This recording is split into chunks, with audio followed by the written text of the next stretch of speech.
And how long have you been in Iceland now? Almost 9 years. So it'll be 9 years in June. Wow. Yeah. 9 years. That's a long time. Yeah, it's been great. Wow. And how was that first kind of transitionary period when you moved there? I mean, I would imagine that your life now is probably very different than it was in New York. Oh, absolutely. I mean, the pure hustle culture of New York is intense. Like when people talk about the rat race and like, you're just always on the grind and everybody's always in a rush to get somewhere, right? And that's of course my experience from pre-COVID stuff because I haven't lived in New York in such a long time. I visit, but I know things have changed, but I think still that mentality is still a big part of New York. And when I came here, it was so interesting that there's like a little bit more emphasis on work-life balance. It's not that it's achieved. I'm not gonna, that's not the case. But there is for sure a lot of understanding that like things happen in your life that you don't have a lot of control over. Like for instance, if you have a kid and your kid gets sick, there are sick days that parents get for their kids, right? There's like not just your own sick days, but sick days for that. Or like if you have to bring a kid into the office, there's an area in the office for children to play. Like I've never seen that in the US, at least on the companies I've worked for. You know what I mean? It wouldn't have been tolerated. Come and get with your kid. Like that would have Mm, been like the most. You probably get fired on the spot.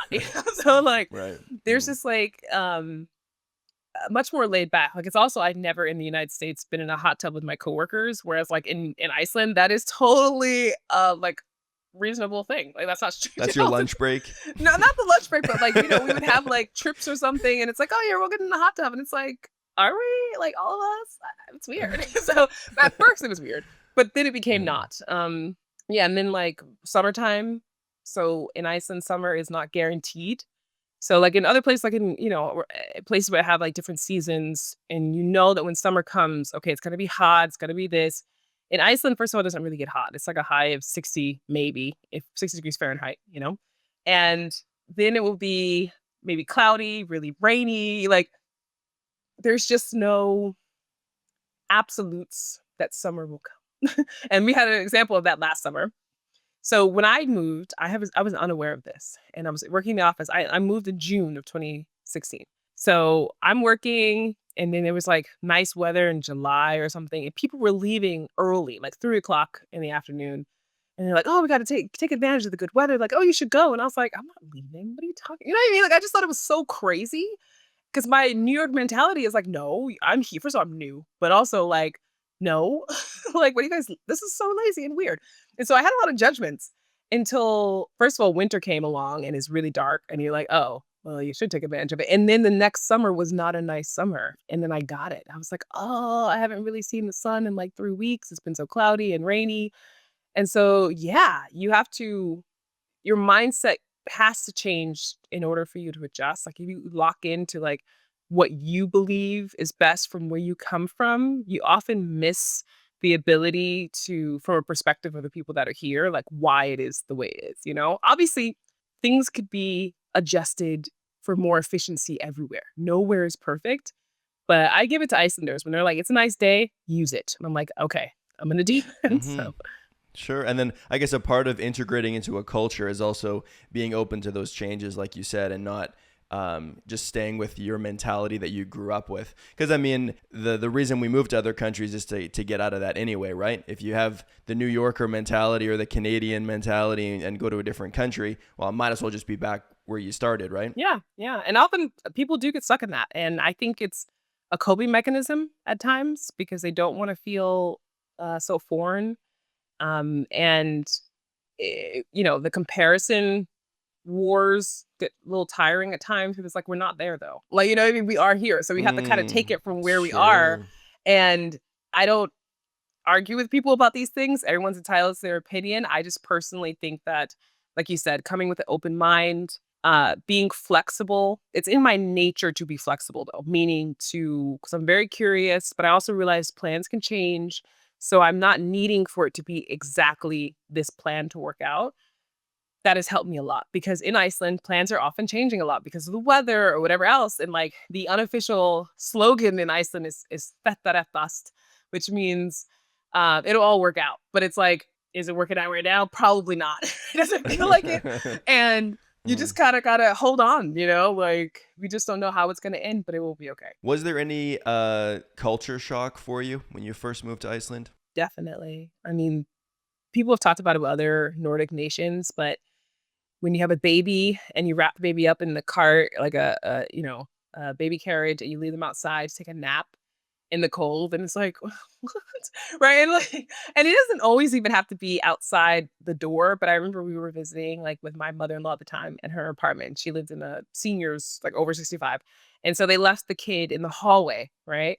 And you could not physically see the baby carriage. So the door was, like, slightly open, but whatever, and we're just all, like, having little cakes and teas and stuff, and I was just like, I'm just, like, the whole time thinking, like, "What about the baby?" Right? Like, this is very we're in a building, yes, I agree, but, like, I don't feel good about we can't physically see the baby, right?